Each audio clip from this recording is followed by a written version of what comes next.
took to the sky with my trusty drone, eager to see the mountains up close. I thought I was capturing something beautiful. Fields of blue agave stretching to the mountains, farmers tending to their crops. But beauty isn't always meant to be filmed. I hovered for just a moment, framing the perfect shot. Rows of blue agave, men working under the sun, blades striking through the earth. But I didn't ask. I didn't consider if they wanted to be seen, if they wanted their labor to be turned into a spectacle. The first rock flew past my drone, then another. A clear message. They didn't like it, and honestly, I don't blame them. Some things aren't mine to capture.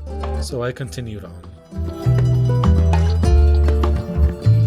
We lived here, 6 months in the middle of nowhere, far from everything we knew. An hour and a half from Guadalajara, but it felt like another world. No Uber Eats, no Amazon, no online deliveries, no car, just a bus that might come in an hour, or maybe not. At first, we thought we made a mistake.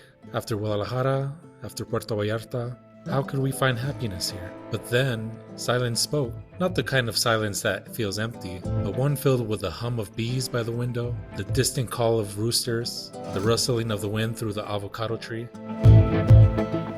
But then, the time came to pack and move again. We almost moved to Ajijic, drawn to what was familiar.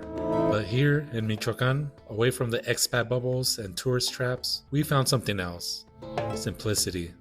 Peace. A deeper Mexico.